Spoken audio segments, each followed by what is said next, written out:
നേരത്തെ നോർക്ക സിഇഒ മാധ്യമങ്ങളെ കണ്ടിരുന്നു. അദ്ദേഹം എന്താണ് മാധ്യമങ്ങളോട് പറഞ്ഞത് എന്നതിൻ്റെ വിശദാംശങ്ങൾ കൂടി അറിയേണ്ടതുണ്ട്. മാനസ മനോജ് തിരുവനന്തപുരത്ത് നിന്ന് ചേരുന്നുണ്ട്. മാനസ, കുവൈറ്റിൽ തീപിടുത്തത്തിൽ മരിച്ചവരുടെ മൃതദേഹങ്ങൾ ഏറ്റവും പെട്ടെന്ന് നാട്ടിലെത്തിക്കുക എന്നുള്ള നടപടിക്രമങ്ങളാണ് ഇനി മുന്നോട്ട് പോകാനുള്ളത്. എന്താണ് നോർക്ക സിഇഒ ഇത് സംബന്ധിച്ച് മാധ്യമങ്ങളോട് വ്യക്തമാക്കിയത്? ഏകദേശം 24 മലയാളികളാണ് മരിച്ചതായി നേരത്തെ നോർക്ക സ്ഥിരീകരിച്ചത്. ഇതിൽ 25 പേർ ഉണ്ട് എന്ന സംശയവും നോർക്ക സിഇഒ നേരത്തെ പറഞ്ഞിരുന്നു. എന്തൊക്കെ കാര്യങ്ങളാണ് അദ്ദേഹം വ്യക്തമാക്കിയത്? നോർക്കയുടെ നടപടികൾ?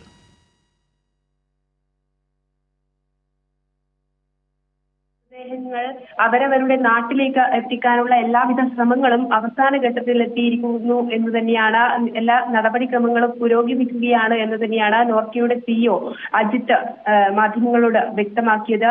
നിലവിൽ 49 ഇന്ത്യക്കാർ മരിച്ചതായാണ് നോർക്കയ്ക്ക് കിട്ടിയ വിവരം. ഒപ്പം ഈ 46 പേരെ തിരിച്ചറിഞ്ഞു.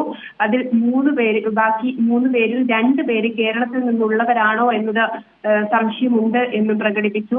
അതോടൊപ്പം തന്നെ നേരത്തെ 24 മലയാളികളാണ് മരിച്ചതെന്നാണ് കരുതിയത് എങ്കിൽ ഇപ്പോൾ 25 മലയാളികൾ എന്നാണ് സംശയിക്കുന്നത്. അതിൽ 23 പേരുടെ മരണം നോർക്ക സ്ഥിരീകരിച്ചിട്ടുമുണ്ട്. നിലവിൽ 9 പേര്, അതായത് വൈകുന്നേരത്തോടെ 12 പേര് ഗുരുതരാവസ്ഥയിൽ ചികിത്സയിൽ കഴിയുന്നുണ്ടായിരുന്നുവെങ്കിൽ നിലവിൽ 9 പേരാണ് ICUവിൽ തുടരുന്നത് എന്നാണ് അറിയിച്ചിരിക്കുന്നത്. അതിലും മലയാളികൾ ഉണ്ടായേക്കാം എന്ന സംശയവും പ്രകടിപ്പിച്ചിട്ടുണ്ട്. ഏതായാലും 40 പേര് ഹോസ്പിറ്റലിൽ ഉണ്ടായിരുന്നു. അവരെയൊക്കെയും ഡിസ്ചാർജ് ചെയ്തു തിരിച്ചു പോയി എന്ന് തന്നെയാണ് ലഭിച്ചിരിക്കുന്ന വിവരം. ഒപ്പം തിരിച്ചറിഞ്ഞ മൃതദേഹങ്ങൾ നാട്ടിലെത്തിക്കാനുള്ള നടപടിക്രമങ്ങൾ നടക്കുകയാണ്. അവരുടെ പോസ്റ്റ്മോർട്ടം ഉൾപ്പെടെയുള്ള DNA ഉൾപ്പെടെയുള്ള കാര്യങ്ങളിലൊക്കെയും ഉള്ള നടപടികളൊക്കെയും പുരോഗമിക്കുകയാണ്. എത്രയും പെട്ടെന്ന് തന്നെ എത്തിക്കും എന്ന് തന്നെയാണ് അറിയിച്ചത്.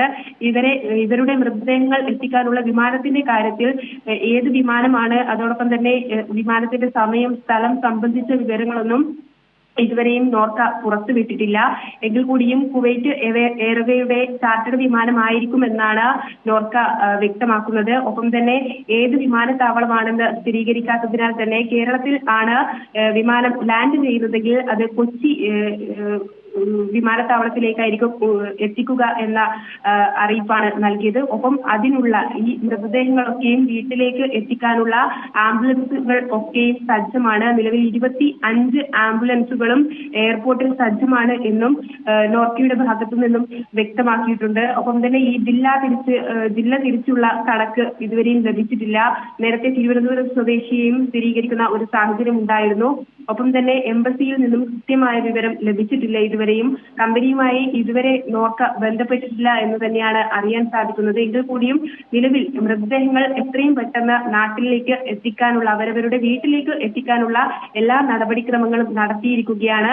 മാത്രമല്ല അല്പസമയം മുൻപ് മുഖ്യമന്ത്രിയുടെ ഒരു അറിയിപ്പും വന്നിട്ടുണ്ട്. ഈ ദുരന്തത്തിൽ മരണമടഞ്ഞവരുടെ മൃതദേഹം കേരളത്തിലെത്തിയാൽ ഉടൻ തന്നെ അവരവരുടെ വീട്ടിലേക്ക് ആംബുലൻസുകളിൽ വഴി എത്തിക്കാനുള്ള ക്രമീകരണങ്ങൾ അടിയന്തരമായി നോർക്കയുടെ ഭാഗത്തു നിന്ന് പൂർത്തിയാക്കണമെന്ന നിർദ്ദേശവും മുഖ്യമന്ത്രി നൽകിയിട്ടുണ്ട്.